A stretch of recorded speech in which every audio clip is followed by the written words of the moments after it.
mba ho fantatry ny tany rehetra fa manana Andriamanitra tokoa ny Israely. Tena tao amin'ny Davida ny finoana fa manana an'Andriamanitra izy, ary ny Andriamanitra izay ananany dia Andriamanitra lehibe tsy misy matohitra.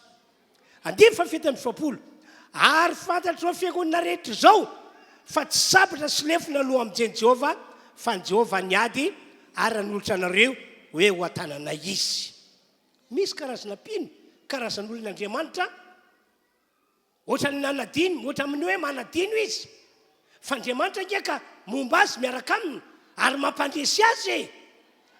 9:20 ary no niainga ilay Filistina ka nanatona hitsena any Davida, dia nandroso fahinana Davida ka niazakazaka hoe ho amin'ny lara-miaramila hitsena ilay Filistina.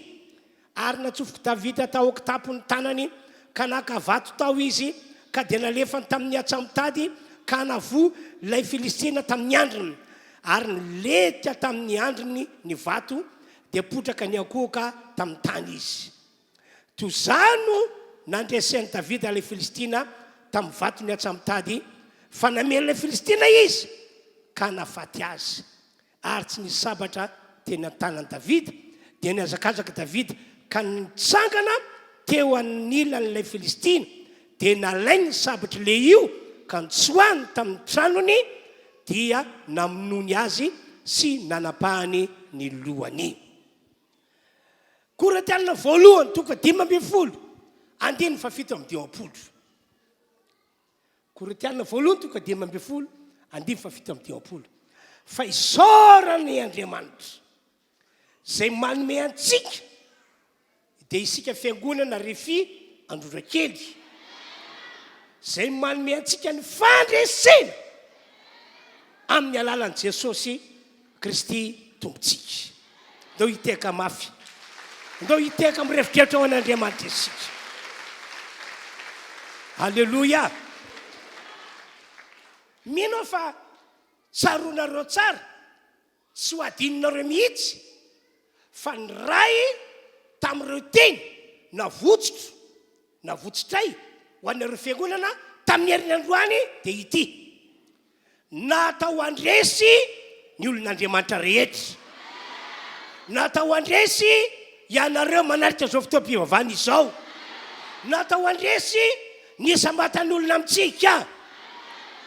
Noho izany amin'ny mampanompon'Andriamanitra izay mitondra ny zo afatra izao, na inona tompoko, olana misy, ady misy, zavatsarotra misy, na inona zavatra ratsy efa eo anoloanao ankehitriny amin'izao taona vaovao diavintsika izao, dia zao ihany ataovy masaka ao anatin'ny sainao sy ny fonao: natao andresy ianao, natao andresy ianao. Ary ny fototra matoka anao tsy maintsy mandresy amin'ity taona ity, satria izay mihitsy ny tiako tsindrina, izay mihitsy ny tiako voarainao hoe tsy maintsy mandresy anao amin'ity taona ity.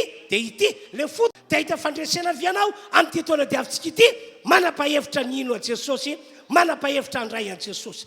Ka raha misy tokoa samy matoka eto, na fandroana na fantelony, zao ianao fa tena tapa-kevitra amin'ny fona rehetra hoe tena ino a Jesosy aho, tena andray a Jesosy aho, omeko toerana atao anatiko izy, hivavaka ho anareo aho, mba tena mindra fo Andriamanitra, mela helok'Andriamanitra. Ary amin'ity taona ity dia arabaky teny, arak'izany teny toriko fa ety no hivavaka ho anareo. Ao anatin'izany mandroso tompoko, ao anatin'izany dia rahantsika manao le raha hoe nandao anao ialao raiky ho.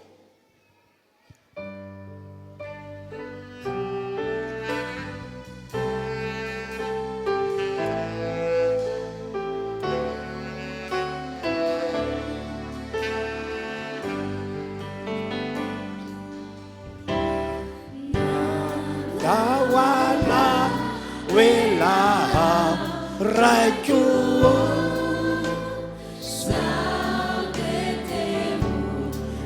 atsaka amin'ny tananareo izay toka talonona eto, atsaka amin'ny tanana.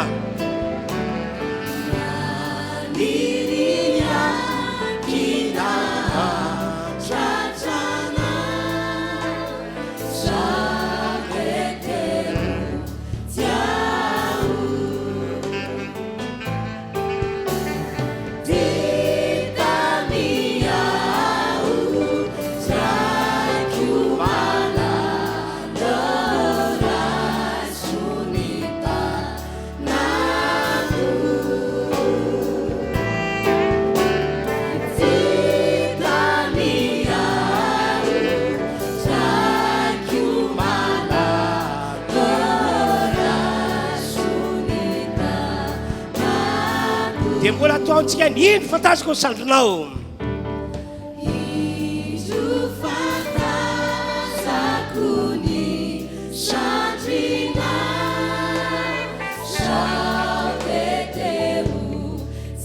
Mitsotra mba isakambina regny.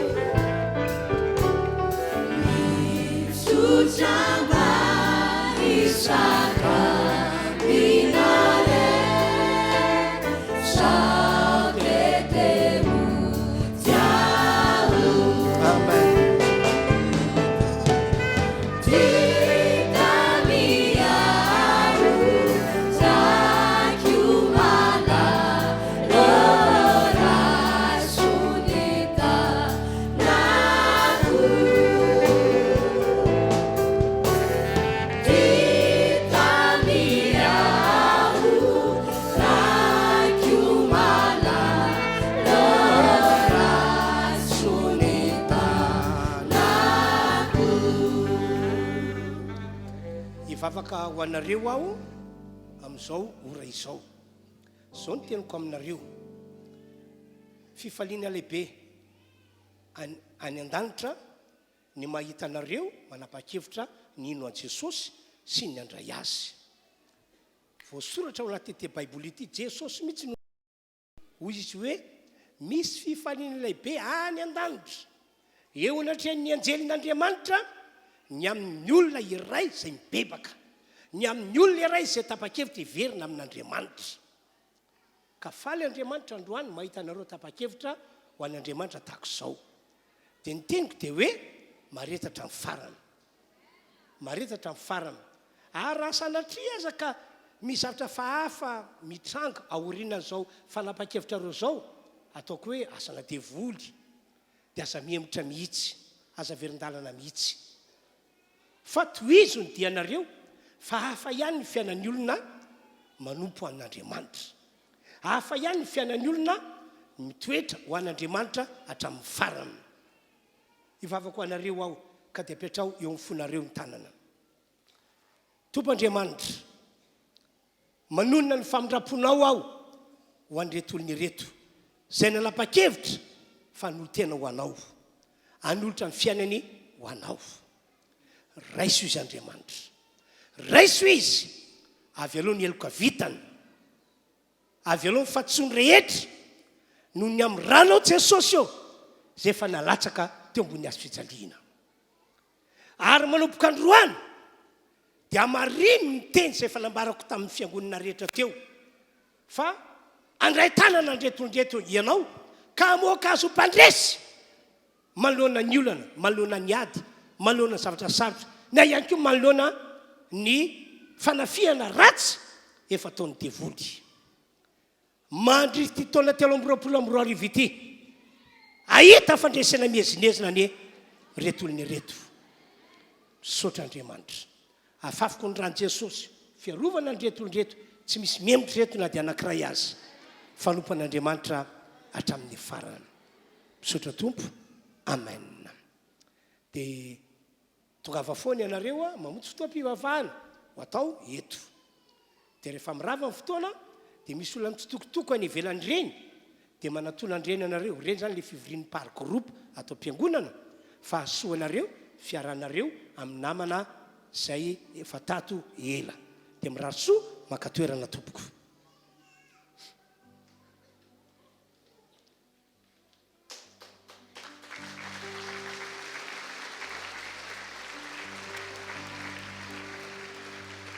Dia toizako indray ny afatra.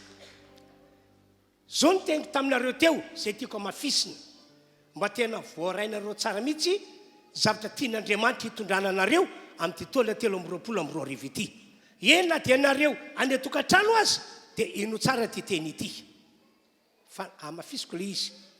Natao andresy ny olon'Andriamanitra rehetra. Natao andresy ianareo. Natao andresy ianao izay mandre an'izao afatra entiko izao. Ka ny fototra ahafahan'Andriamanitra mampandresy anao dia ny finoanao an Jesosy sy ny fanananao an Jesosy monona sy mitoetra ao anatinao. Tsy misy zavatra hafa ankoatran'izany. Ny titre entinao entsika hoe kristianina, vavaka riananina, na olona tahatako zao ny toerana misy ao am-piangonana, tsy misy maratsy an'izany fa saingy tsy mikoto zany amin'Andriamanitra. Fa ny azy ny lehibe indrindra dia ianao mino a Jesosy ho zanak'Andriamanitra, ho mpamonjy ity zao tontolo zao ity, ary ianao manana Jesosy, manana antoka fa Jesosy efa monina sy mitoetra ao anatinao. Io indrindra zany no anentanako antsika rehetra zay efa ela no nivavaka tato amin'izao fiangonana izao. Tandremo fa mety hamita tena ianao, ary tsy hoe ianao ihany mety hamita tena fa mpivavaka marobe mety voafitaka izy, satria mieritreritra hoe efa ela nge no nafantarako an' Jesosy, efa ela nge no nivavaka tamin'i Jesosy a, efa ela nge no nanompo an' Jesosy a, ary manana andraikitra ao anaty fiangonana mihitsy ary ao. Kanefa possible ity teny ambarako ity mety efa tsy ao anatinao intsony Jesosy, mety efa tsy ao anatin'ny Jesosy intsony ianao. Manamarina izany mantsy ilay tantara ny fiangonana anankiray tany Laodikia, efa nambarako taminareo matetika izany, fa zany fiangonana zany dia fiangonana kristianina, tena hoe fiangonan'Andriamanitra tokoa.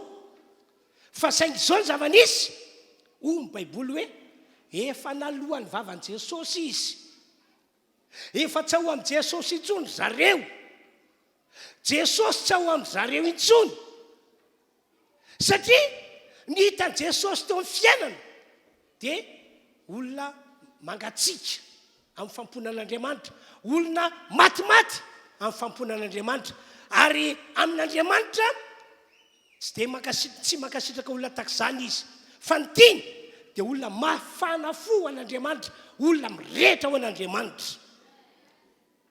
Zay ny tian'Andriamanitra. Ka ho antsika tonga eto dia fatary tokoa ny fiainanao. Hatraiza re ny hafanam-ponao ho an'Andriamanitra, hatraiza re ny tena firehetana ho an'Andriamanitra, hatraiza fa mitaky an'izany Andriamanitra amin'ity taona 2024 ity. Fa raha hitany fa manana an'izany fiainana hoe mafana fo ho an'Andriamanitra ianao, na hoe mirehetra ho an'Andriamanitra ianao, tiako milaza vaovao mafaly ampasahiny fa tsy maintsy hamoaka no mpandresa Andriamanitra, tsy maintsy hamoaka no mpandresa Andriamanitra. Ka dia anjarantsika zany ny mandiny teny, anjarantsika zany ny mamantatra ny tena fiampianantsika. Amen, amen. Ny voninahitra ny ho an'Andriamanitra iriry ihany, andeontsika rehetra saotra an'Andriamanitra amin'ny alalany teka mirefitrefitra. Amen. Dia ho toizako zany ny afatra milaza amintsika fa tsy maintsy mandresy isika amin'ity taona 2024 ity. Fa reto mpitariky reto kosa dia ometsika toerana ety amin'ny plasy miaraka aminareo rehetra.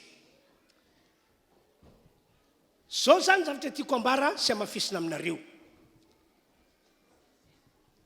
Hafa mihitsy ry fiangonana tonga eto ny fiainan'ny olona na ny fiafaran'ny olona mino sy manana Jesosy monina sy mitoetra ao anatiny. Hafa mihitsy, tena rabaky teny tsy mitovy amin'ny olona rehetra, fa tena hoe hafa mihitsy, hafa mihitsy satria ny olona tahaka izany ihany, ny olona mino an Jesosy, ny olona manana Jesosy monina sy mitoetra ao anatiny ihany no olombelona azon'Andriamanitra anehoana ny voninahiny, ary olombelona azon'Andriamanitra anehoana ny maha-Andriamanitra azy. Zay nge lay voalaza ny Jaona voalohany 5:5 lay efa nivakina taminareo fa mbola vakiko indray le izy. Iza moa no maresy zao tontolo zao? Iza no maresy an'ilay olana? Iza no maresy an'ilay ady? Iza maresy an'ilay zavatra sarotra?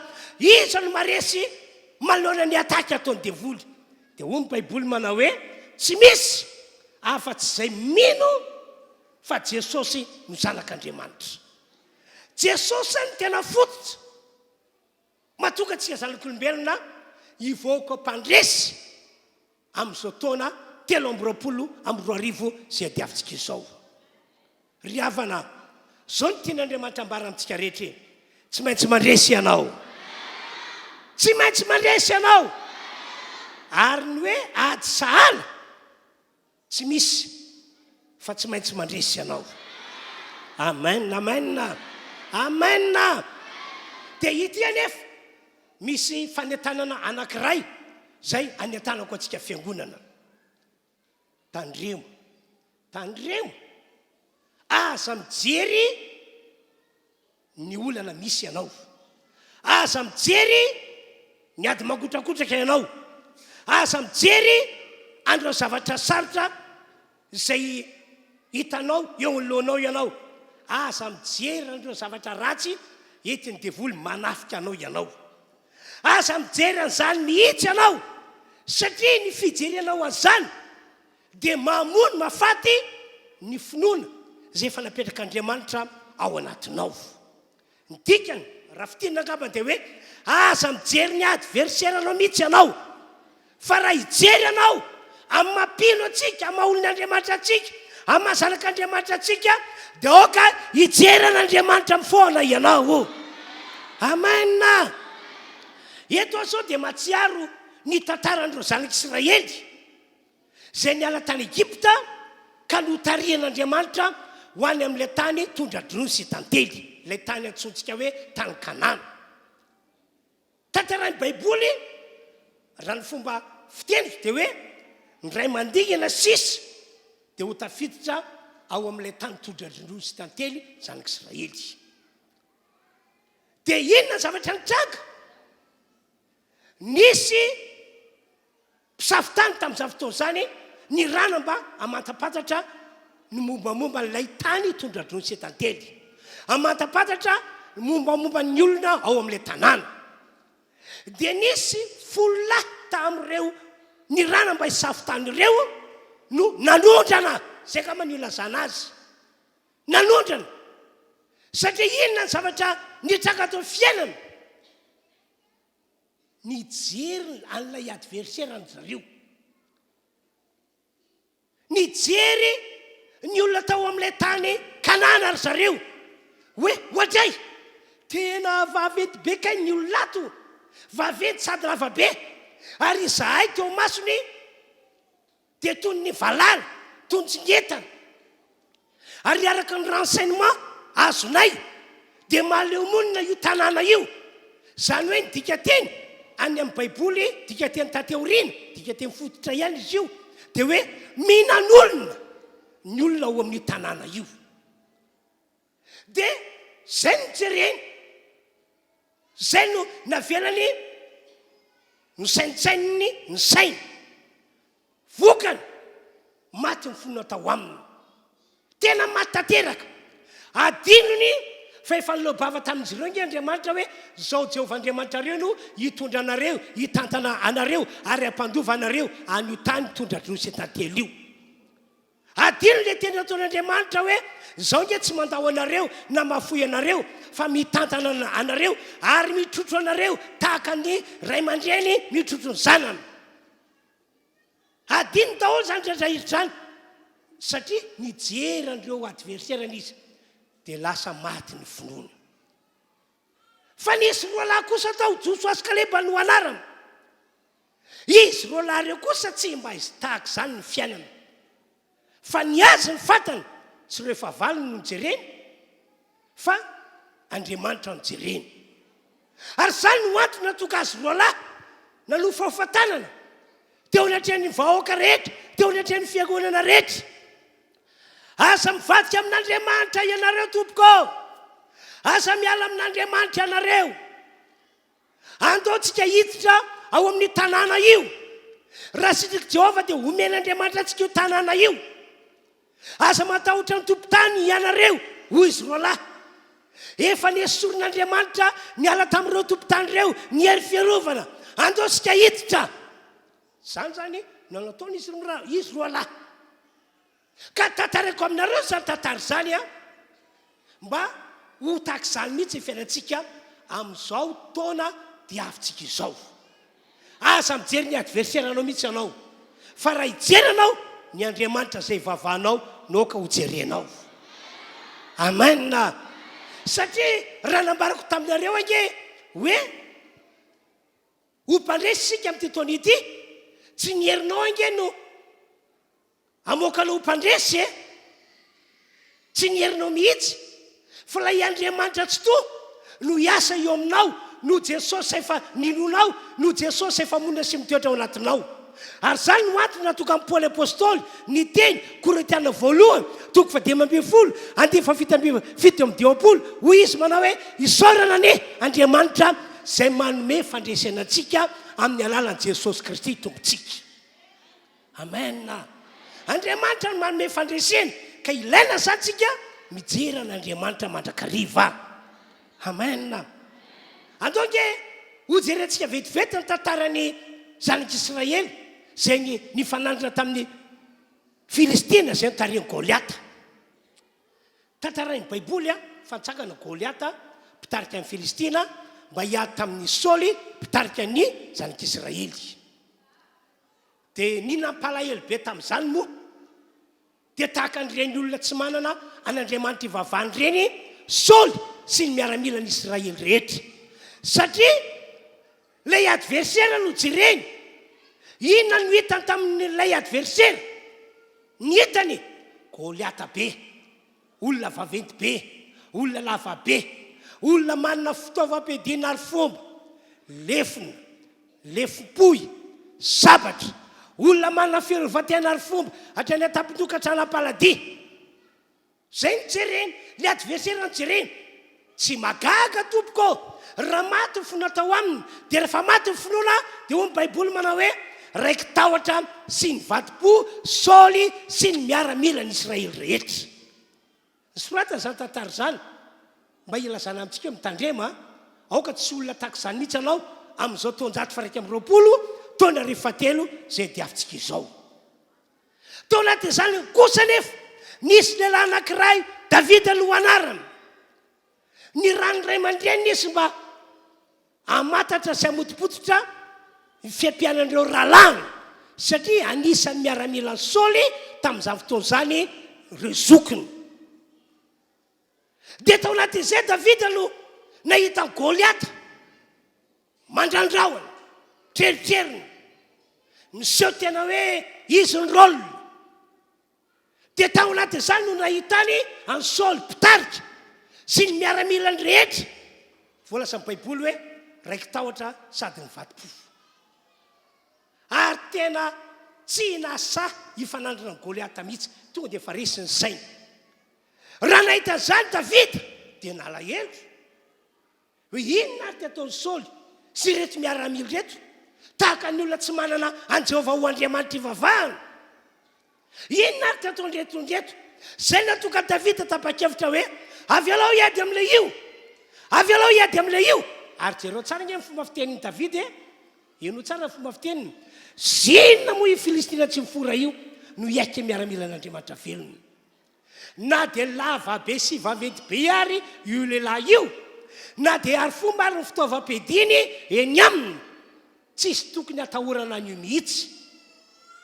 Raha takao Davida tsy matahotra satria zako tsy hiady aminy amin'ny alalan'ny heriko, amin'ny alalan'ny angovoko, fa izao hiady aminy amin'ny alalan'i Jehovah Andriamanitra zay vavako sy topoiko. Davida zany tena nafantatra fa ny fototry ny fandresena eo amin'ny fiainan'ny olon'Andriamanitra dia lay Andriamanitra zay vavahana. Dia tiako ihany koa ianareo, zay moa fomba fiteniko hoe tiako, fa marimarina tian'Andriamanitra tsika rehetra, anorina ny finoantsika ho amin'ny Jesosy, anorina ny fanentanantsika ho amin'ny Jesosy, fa amin'ny alalan'i Jesosy no anao etsika lehibe Andriamanitra amin'ity taona ity amoakana ho mpandresy, amoakana ho mpandresy, amoakana ho mpandresy. Ka dia hoy aho hoe fadio ny mijery ny adversaire anao fa aoka hijery an'Andriamanitra mandrakariva ianao. Amen. Amen.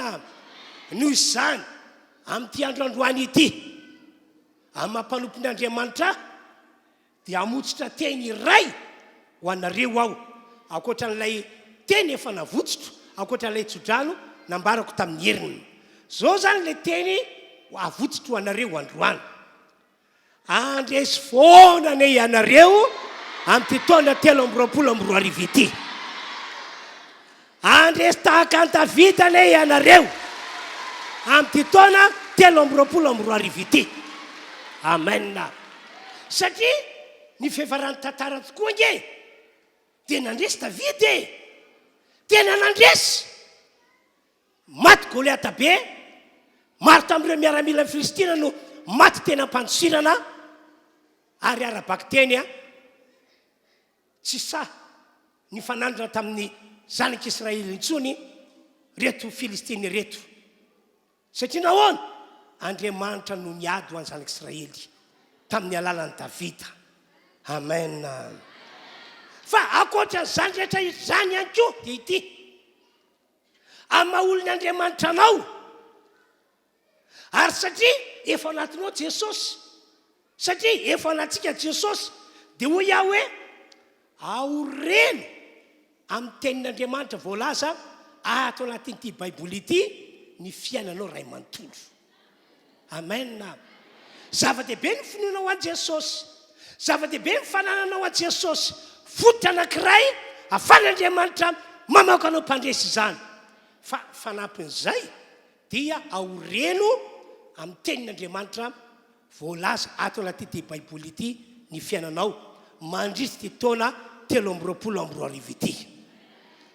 Aoka ho isan'ireo karazan'olona, aoka ho isan'ireo karazan'olona tsy tia halala ianao afa-tsy ny tenin'Andriamanitra ihany. Misy olona miteny atsy, misy olona miteny roa, misy fihafahafa tonga amin'ny sainao ao, mampitahotra anao.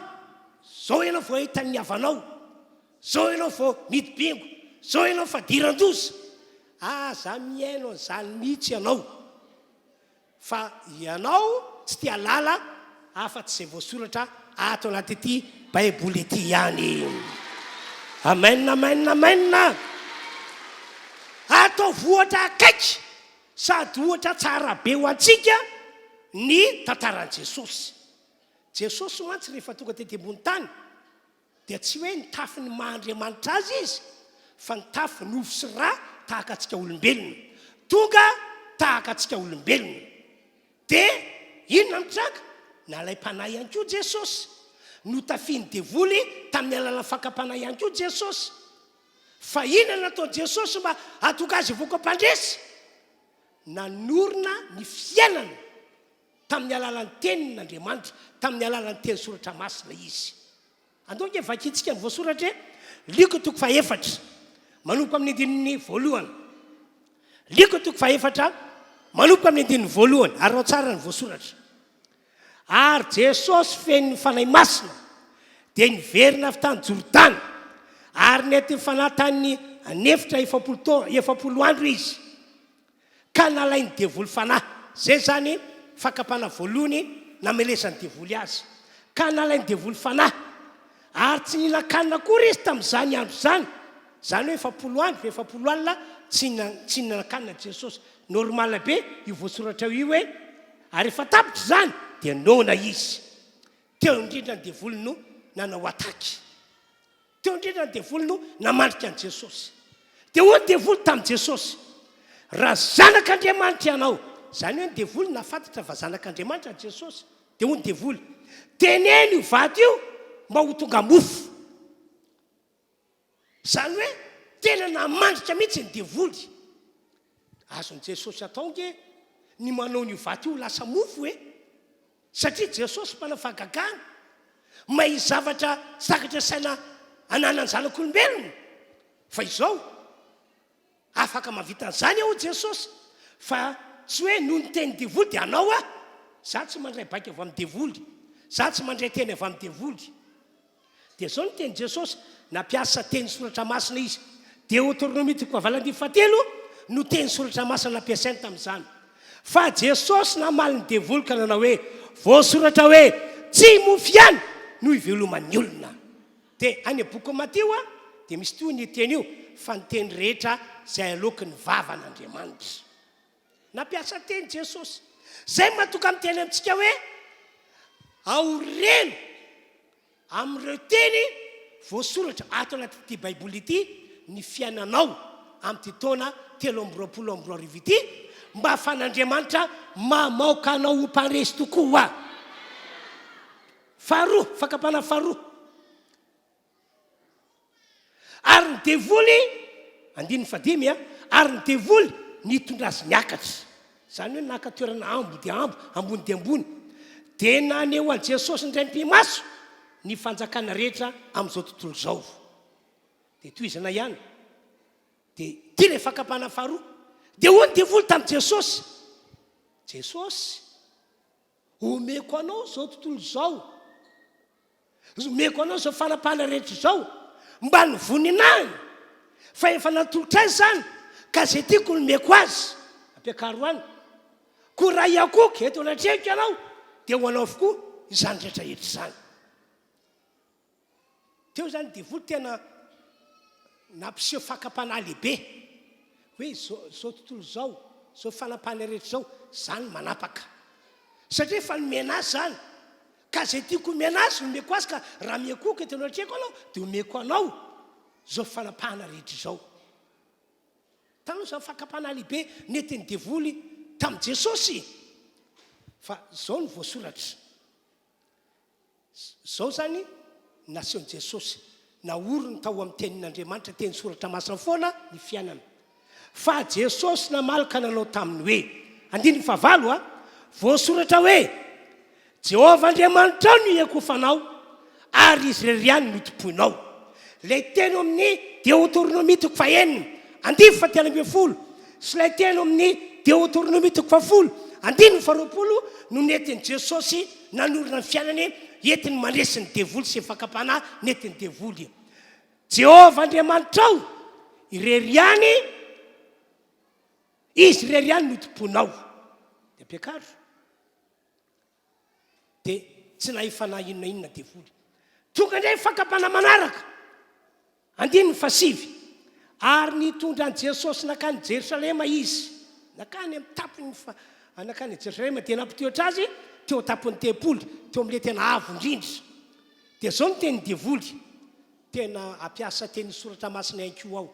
Zay le fanamamitaka.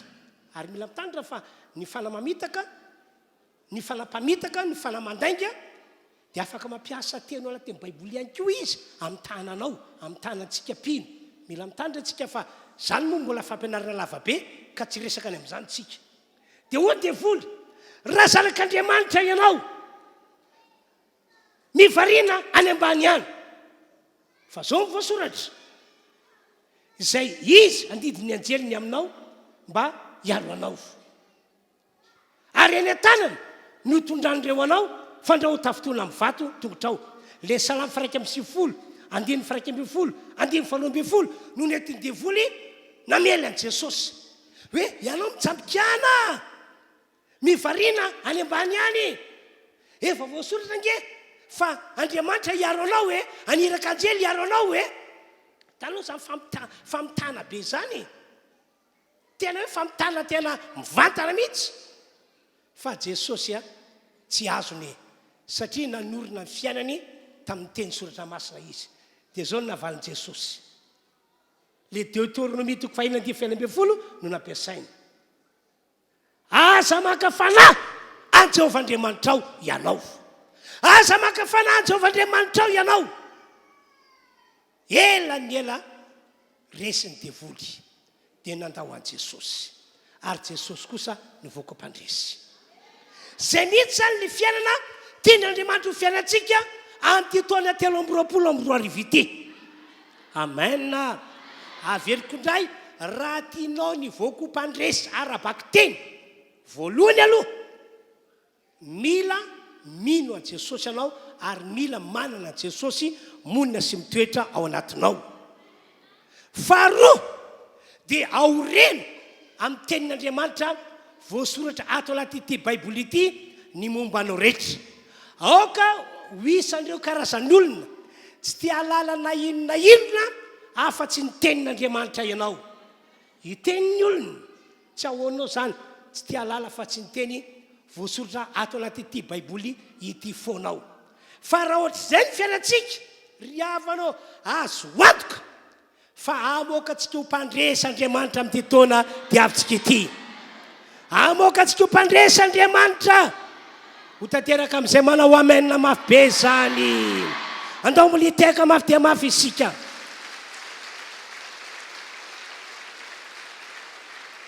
Dia fanampiny zany rehetra zany aza miandro ho tafiany devoly ihany koa ianao. Aza miandro ho tafiany. Zay ianao vao anao hetsika. Fa raha vao heninao hoe miôdiôdy ihany ilay atakina devoly, amely anao amin'ny fomba takizao, na fomba takizao, na amin'ny hevitra takizao, na amin'ny hevitra takizao, aza mangatakandro fa avy hatrany dia meteza vonina hialikady. Aroka androso foana ianao. Ny tena zany mantsy satria zany no nataony Davida. Ianao tsara nge ty voasoratra ity Samuel voalohany toko fa 17. Dia ny andininy fa 20. Ary no niainga ilay Filistina ka nanantona hitsenan'i Davida. Dia zao voasoratra. Dia nandroso faingana Davida ka niazakazaka hoe ho amin'ny larany miaramila hitsena ilay Filistina. Raha vao hitan'i Davida hoe ino ilay Filistina, ilay Goliata be, fa nandroso, niainga dia nandroso. Tsy niandry Davida hoe aloha anaty kaikaiky ity. Fa avy hatrany Davida dia izy mihitsy no nandroso. Nandroso faingana Davida ho ilay Baiboly vakina teo. Dia ankoatra ny nandroso faingana, niazakazaka mihitsy izy. Nasehony Goliata ho ity aho, vonina hiady aminao, vonina fanandrana aminao, ary tsy matahotra aho satria tsy nieriko na niangovoko noetiko miady aminao, fa ny anarana Jehovah-Andriamanitra Israely. Sady namoaka ilay vatona tsy mitady izy, dia nalefa Andriamandeha. Nasehon'Andriamanitra hoe zao no Andriamanitra tsy toa, El Shaddai, izay momba ny Davida ary mamoaka azy ho mpandresy na dia goavambiary Goliata. Dia avy hatrany ilay vatona tsy mitady nyantefa teo amin'ny andro Goliata, dia potroka tamin'ny tany Goliata, maty Goliata. Dia nalain'i Davida ilay sabatra Goliata ihany io, nanapahany lohany. Dia nentin'i Davida nitetin'ny tanàna ny lohan'i Goliata ho fanaporofoana fa resy ilay fahavalony zareo, goavambe resy. Mila mandroso ianao, tsy azonao atao mihitsy ny miemotra. Mila mandroso ianao ary mandroso amin'ny finoana. Eny zay mihitsy nge ny fiainana miaraka amin'Andriamanitra. Tsaroko mantsy ty tantara ity. Tonga teo alohan'ny ranomasina mena ny zanak'Israely, fandeha hitododo ho any amin'ilay tany todradrony sy tantely zareo. Fa inona zava-nisy? Hoy Andriamanitra tamin'ny alala Mosesy, lazao amin'ny zanak'Israely mandroso izy. Fantatr'Andriamanitra ke hoe ranomasina mena no teo anoloany. Androso aiza? Nga misy lakana eo, nga misy sambo eo. Fa zao foana tena ataon'Andriamanitra, tsy mahazo miemotra ianareo, fa mila mandroso foana ianareo. Fa rehefa mandroso ianareo, fantatro ny tokony ataoko. Fantatro ny tokony ataoko. Lazao amin'ny zanak'Israely mandroso izy. Dia Mosesy moa mpanompon'Andriamanitra mahafatra-po, dia nanentana ny zanak'Israely hoe orsala, andao sady Mosesy no taritarana, andao malakilaky, andao androso isika. Dia fantatr'Andriamanitra tokony atao hoe niaraka tavava amin'ny teny. Rehefa natsanga Mosesy teo ambony ranomasina teny, tonga dia nisaraka roa ny rano. Zavatra tsy noeritreretina, zavatra tsy tao anatin'ny fony sy ny sainy no nitsanga ranomasina mena, nisaraka roa tonga tany maina, mba ahafan'Andriamanitra mamoaka zanak'Israely ho mpandresy. Ka hoy aho hoe amin'izao taona vaovao 322 izao, dia zay ilay fiainantsika. Mila mandroso isika. Amen. Halleluja.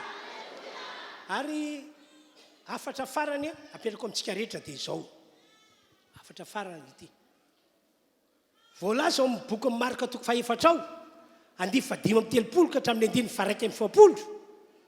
Voalaza ao fa toy ny olona rehetra ny apôstôly na ny mpianatra Jesosy, nandalo olana, nandalo ady, nandalo zavatra sarotra.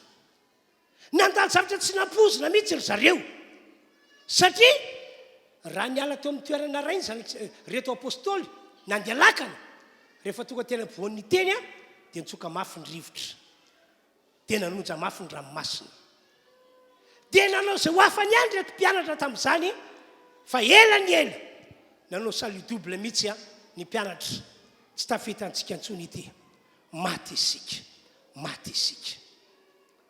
hainy Jesosy mihitsy ny zavatra nitranga tamin'ireo mpianatra fa Jesosy tamin'io aleo ny natory ihany naleo ny natory satria reto mpianatra reto a tamin'izany fotoan'izany dia mihevitra ny tena hoe mahavavonjy ny fiainana satria tao ry Petera, tao ry Jakob, tao ry Jaona mpanarato efa zatra n'io rahana io dia matoky teny hoe ainay ny tokony ataonay dia navelany Jesosy atory fa Jesosy iny nafantatra ny zavatra nitranga tamin'io hoe nitsoka mafy ny rivotra hoe nanonja mafy ny ranomasina fantany tsara daholo zany rehetrarehetra zany fa natory ihany Jesosy dia tamin'ny farany a natsapa tamin'izay reto apôstôly tsy sevitra intsony tsy siatsika antenaina intsony eto ambony tany ity fa faty isika dia zay zareo efa namoan Jesosy dia rehefa foazany Jesosy dia avy hatrany tonga dia nitsangana satria zay no nandrasan'i Jesosy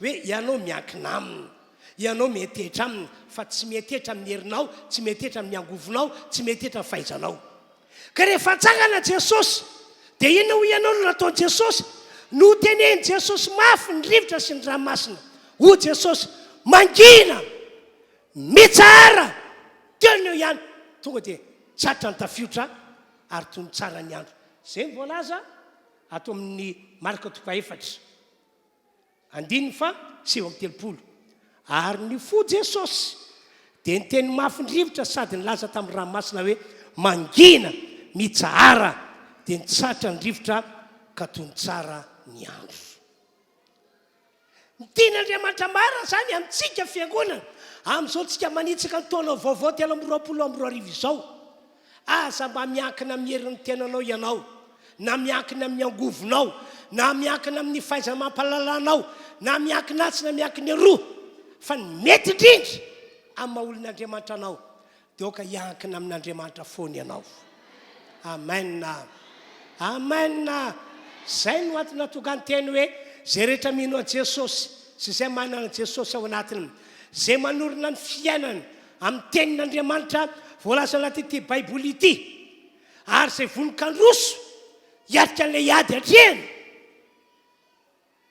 ary indrindrindrindra fanampiny zay rehetra tena hiankina amin'Andriamanitra amin'ny androm-piainany rehetra dia azo antoka fa tsy maintsy hivoaka mpandresy izy tsy maintsy hivoaka mpandresy izy ianao hivoaka mpandresy io ianao no hivoaka mpandresy io andao hiteka sady iorakoraka mafy isika alleloia zao azy a satria efa nitsofina rantsika tamin'ny herin'ny androany ary mbola nasain'Andriamanitra namitsorana teny ianareo hoe ho mpandresy foany ianareo amin'ity taona 2023 ity ho mpandresy tahaka ny Davida mihitsy ianareo dia andao ary tsika hisaotra an'Andriamanitra tena hisaotra tena kasitraka an'Andriamanitra amin'ny fontsika rehetra ampiatrao eo mifonao mihitsy ny tananao ary mivavay ianao mba tsy hovozongozona zany mihitsy ny finoanao fa tena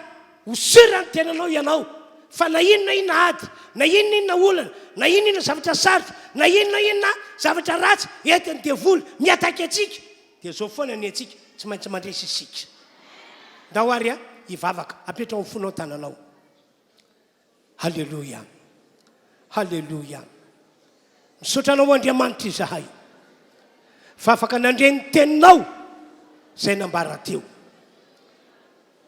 ny sitraponao sy ny fiainana tianao hitondrana anay izahay fiangonanao amin'ny taona ity hivoaka ho mpandresy foana ho mpandresy tahaka ny Davida mihitsy koa dia mamindra-fo aminay ianao Andriamanitra mba tsy rorosaina izahay mba tsy salasala ihany koa fa tena ino an Jesosy ary andray an Jesosy anome toerana an Jesosy ho ao anatinay.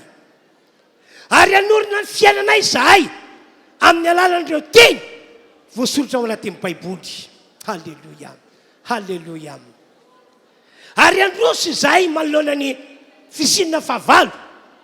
Androso zahay hiadika ny ady rehetra anay. Halleloia, amen, amen, amen.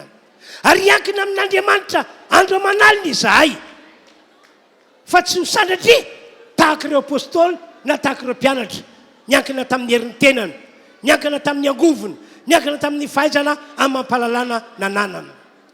Tompandriamanitra ho asehnao aminay fiangonana manomboka amin'ity androandroany ity fa tena ampandresanay tokoa ianao, ampandresanay tokoa ianao, ampandresanay tokoa ianao, ampandresanay tokoa ianao. Ary ho mpandresy izahay. Misaotra Andriamanitra, misaotra, misaotra, misaotra. Aondreo ihany lohantsika. Ny mpitarika fidirana tonga dia manositra ty anoloana. Aondreo ihany lohantsika.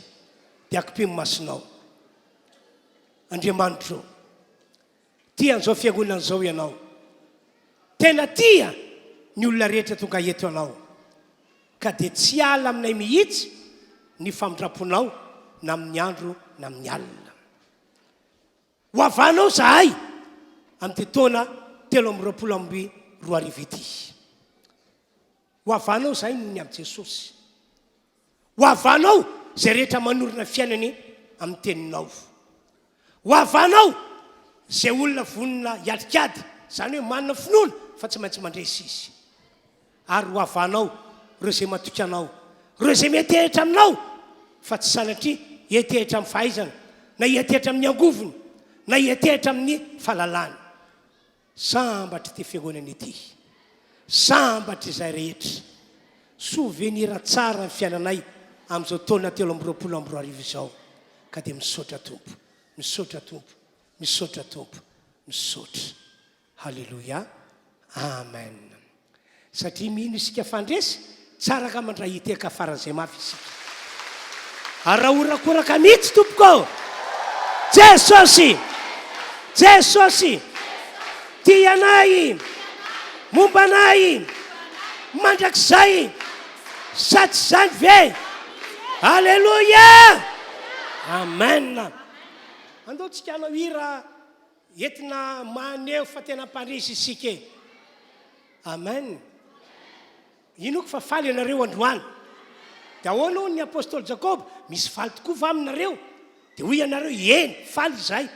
Raha faly ianareo dia aoka izy hira fiderana ho an'Andriamanitra. Ilay hira ataontsika io zany a, tena hiantefany amin'ny an-danitra, hiantefany amin'Andriamanitra ho fiderana fankalazana azy. Ary tena hiravoravo tokoa isika. Noho izay ny fahasoavana lehibe nomen'Andriamanitra antsika izay. Alefa ary tompoko.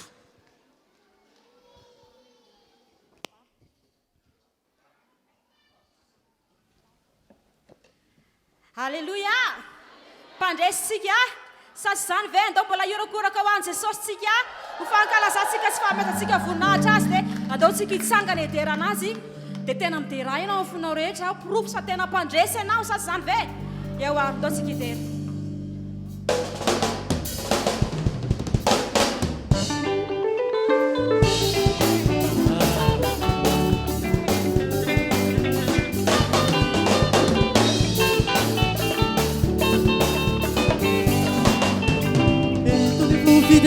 Uau manatrika izay fanaty safakasitrana Tony vao fiderana iano anoloranay Fonay feno fosorana Tony vao fiderana manatrika izay fanaty safakasitrana Tony vao fiderana iano anoloranay Fonay feno fosorana Pape, sao iderano Pape, sao iderano Pape, sao iderano Pape, sao iderano Pape, sao iderano Pape, sao iderano Pape,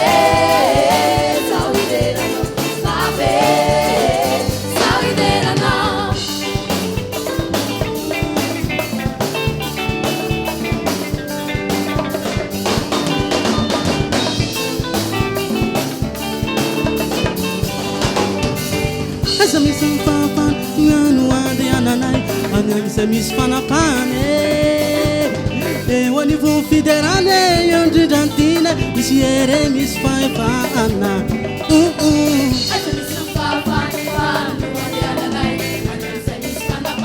anamisa misy fanapane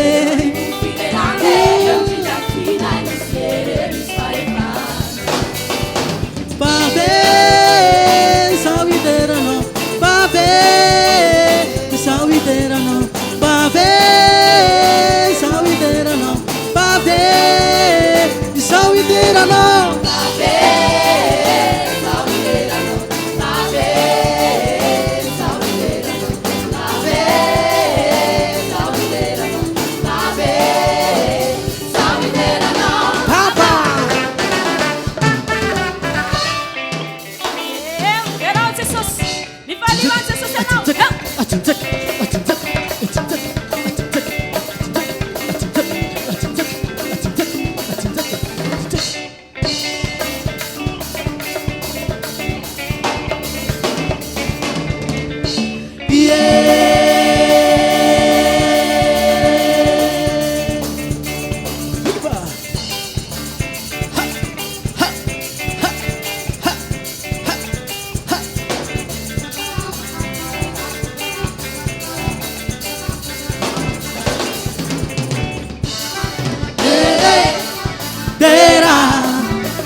makatoerana tompoko atao sika hitondrany fanatitra indray a amin'ity androandroany ity manomeza fanatitra vokatry ny fonao ary tantiarao amin'ny finoana izany hitondrany ampahafolo-karena zao ianao dia ataovy tokoa amin'ny fonao ary arana finoana dia rehefa ave moa tataza manokana eny an-toerany ny fanatitra fanaontsika mahazatra ka dia mbola anao hira anankiray sika anatin'izany rehetra izany dia mandroso tompoko zay tondra ny ampahafolo-karena zay tondra ny fanohanana ihany koa ny émissiontsika na amin'ny radio na amin'ny télévision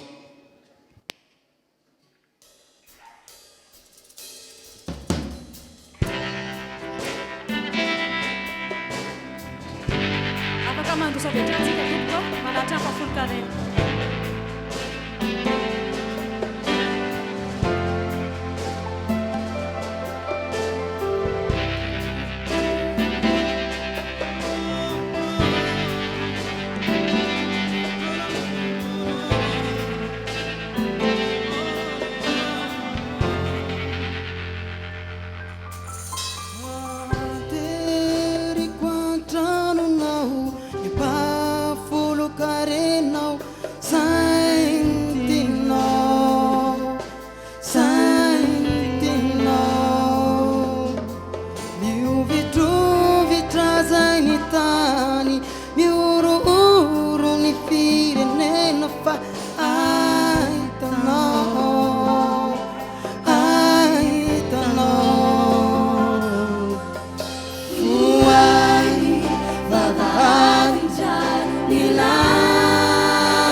dia iroso indray zany isika hitondra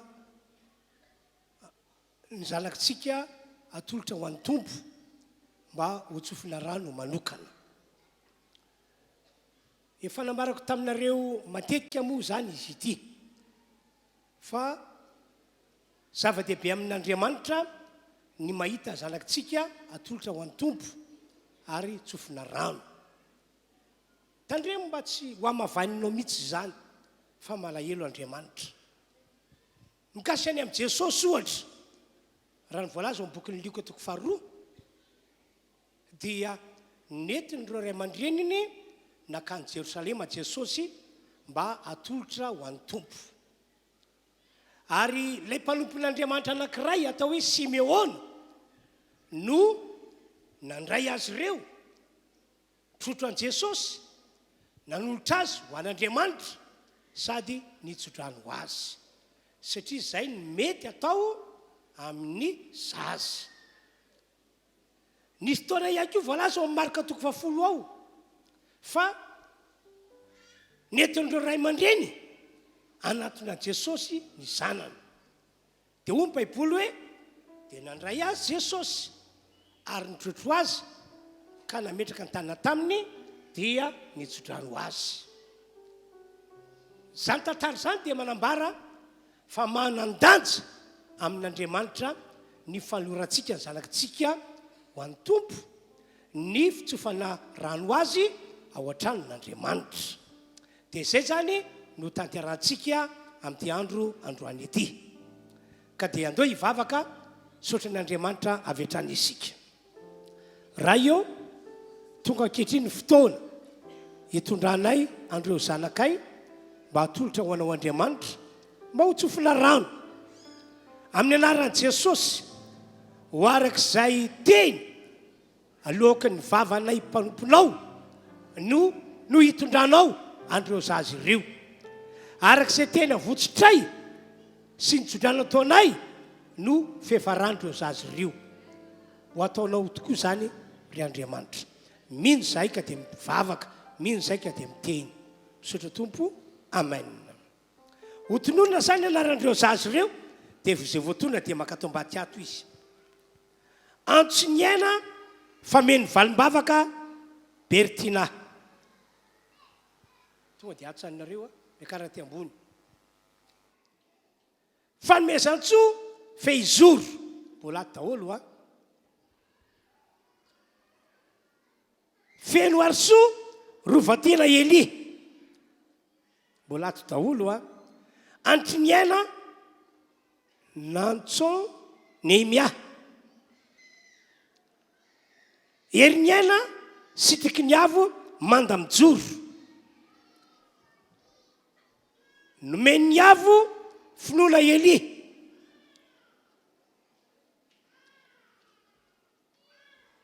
dia atondray manaraka Rakoto Mamonjy Baba Idris El Yakou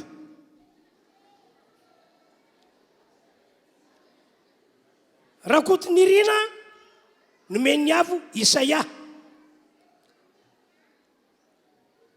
Randria Maoly misy Anjara Niaiko Nathanael Randriana Tianaina Tokoniana Fenoery ataolo Randrianjafy Matratra Mora Nirina Etienne Ravao Nirina Feno Fitahina Clara Rakotoarinavo Kasia Rakotoarinavo Vila Andrianina izy taminareo izay efa soratra anarana no tsy voantso manatona ty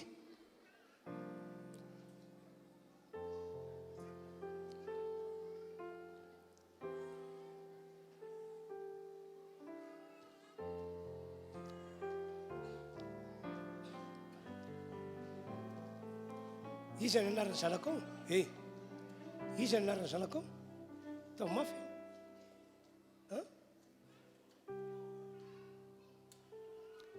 satria tsy nanao pointage ianao no anton'izany fa niritsojoanina makato zany ianao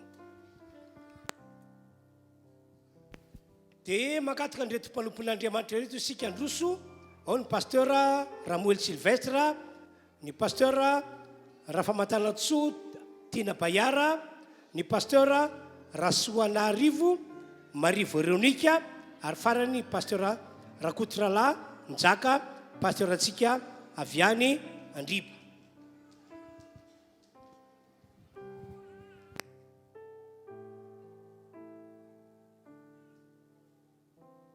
fameno valomavaka Antsoniana fameno valombavaka Bertina sorako any ianao Andriamanitra fa nataonao nisy ty zaza ity ary velona eto ambony ty tany ity ho amin'ny tanjonanao sy ny sitraponao ane fisin'izao zazo zao koa dia mametra tanana aminy ao amin'ny mampanompon'Andriamanitra manolotra an'ity zaza ity hoe ho an-tananao ary mitsodrano azy mba ho zaza eo an-tananao andro alina andro alina ho zaza salama tsy marofy ho zaza misy fahasoavana amin'ny alalan'ity zaza ity no anehoanao mivoninahitra ao amin'ireo fianakaviana ray manontolo ho aseanao miariary fa ianao tokoa no nandray an-tanana ty zaza ity ary ametra-tanana reny fa na inona olana mety fantany amin'izao zaza zao dia tsy atahotra izy satria moka n'izao zaza zao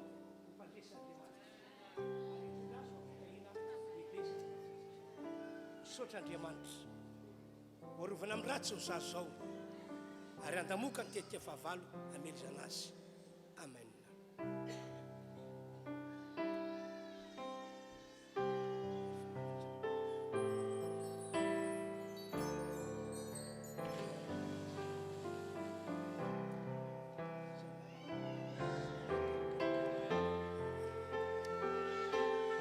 Misotra Andriamanitra fahasavanao lehibe ty afaka manolotra ty zaza ity ho tanana safidianao tena manao anaty zaza ety zaza feno fahasoavana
azy ireo araka ny teny na votsitray mpanomponao arak'izay nambaranay taminao momba andreo sazy ireo. Misaotra tompo fa hanamarina izany eo amin'ny fiainan'ireo sazy ireo sy eo amin'ireo ray aman-dreniny ianao. Omena anao ny dera sy ny aja ary ny voninahitra anio ampitso ary mandrakizay. Amen.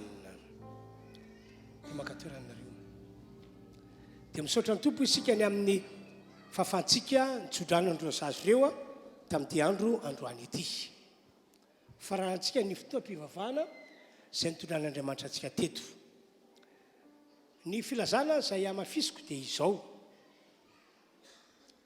fotoan-dehibe rehefa avy eo, tena fotoan-dehibe mihitsy iarahantsika amin'ny mpanompon'Andriamanitra izay natsony tompo ho avy eto. Dia amin'roa ihany koa tsy latsaka noho izany fa mpanompon'Andriamanitra hafa indray no hitondra izany afatra izany, afatra izay etsika mandray fahasoavana amin'ity taona ity. Fa ny filazana ankoatran'izay ny mpiandraikitra rehetra chef de groupe zany vory isika rehefa avy eo amin'ny roa ora. Ato ny fivoriana amin'ny roa fa tsika indray re misekola latsika ny vory amin'ny roa. Dia aza tara ianao satria anao mpiandraikitra, aoko fitaratra anao fa tsy anao indray ny tara fa tongava ara-potoana. Zay zany tompoko no filazana apetraka amintsika rehetra androany. Dia tsika hitsangana anao hira anankiray fisaorantsian'Andriamanitra. Aorina zay hira zay dia mangataka any Rasoamanarivo Marie Véronique isika hivavaka hisaotra an'Andriamanitra no zao famaranana ny fotoam-pivavahana izao.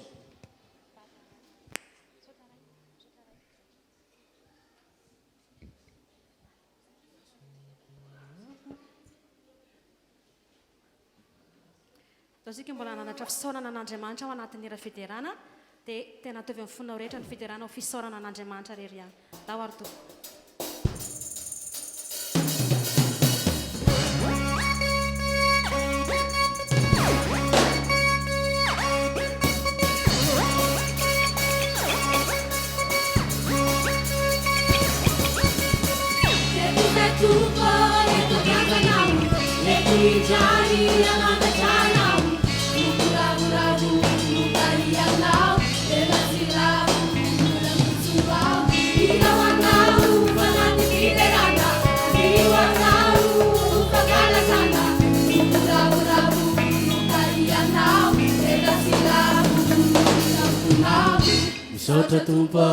Misaotra tumpo ya, misaotra tumpo.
Soja baba, faeta na o, ideira da tarde, ideira na o. Não soja baba, faeta na o, ideira da tarde, ideira na o, ideira.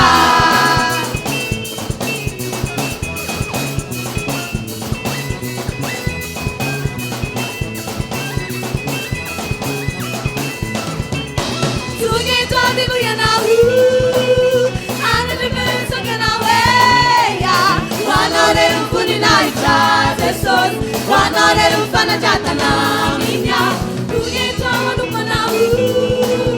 Irani usama kaweya, palinyara kaminau.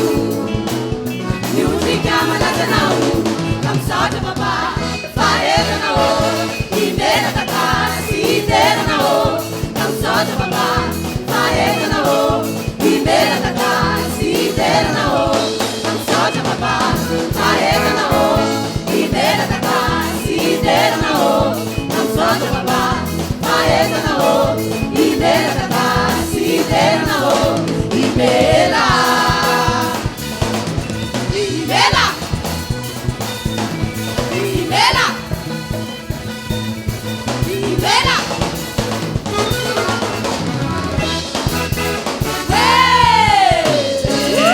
Epa, essa tá na tica, a não panzer só se tica nada. Epa, ana putana rompo, ana putana rompo, ana putana rompo. Oh, herete só se terá que sanandre. oh ma herete só se terá que sanandre. Tinzaki, atinzaki, atinzaki, atinzaki, atinzaki, atinzaki. Herete só, herete só, herete só, herete só, herete só, herete só, herete só.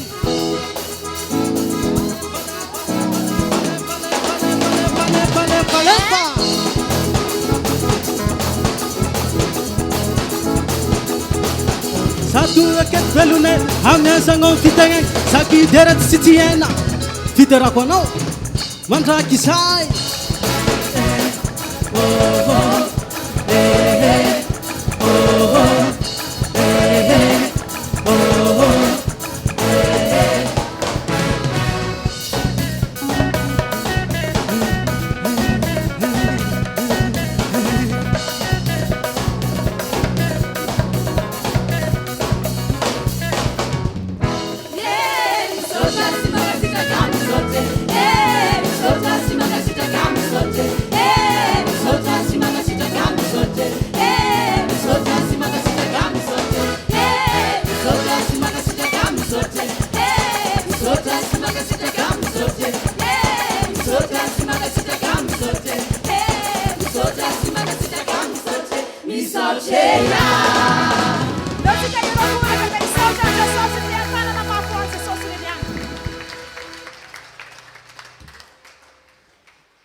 Iaraka ivavaka isika isotra an'Andriamanitra izany. Raha eo sotranao amin'ny anaran'i Jesosy Kristy zanakao izay. Misotranao izay noho ny amin'ny fahatanterahany fanompoam-pivavahana izay natao teto tamin'ity tapany fahatelo ity. Indro averinay any aminao ny sotra, ny dery, ny laza, ny voninahitra rehetra dia ho anao ray zanaka fanahy masina. Misotra Tompo satria namety teny anay ianao fa ho mpandresy tokoa izahay. Misotra satria fantatray fa teo amin'izany hira fiderana izay nasandratray teto izany ianao ho seza fiandriananao. Misotra ny amin'ny vavaka Tompo satria fantatray fa nieno ny vavaka iteto ianao. Misotra ihany koa ny fafana izay nanao fanatitra teo anatrehanao Tompo satria marina amin'ny teninao ianao fangonon'olona masina rehetra mba hanao fanatitra ho fanekena ka dia nanaovanao fanekena izay tamin'ity androany ity ka dia makasitraka raiko makasitraka fanahy masina, makasitraka Jesosy afarana an'izao fotoan'izao amin'ny anaran'i Jesosy. Raha ody izay Tompo dia ianao ny tanay ary mbola hita ihany koa ianao ny amin'ny fanompoam-pivavahana izay atao manaraka eto indray amin'ny anaran'i Jesosy. Aleluia, amen.